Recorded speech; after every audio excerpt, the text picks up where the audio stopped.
Still in the front cabin, I forgot to show you that we also have a cupboard here.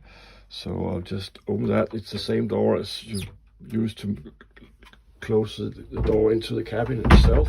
But in here you have a pretty nice cupboard, which takes actually a lot of, as you can see, I have a sailing dress, and you can store whatever you want in here, clothes or spare parts, whatever.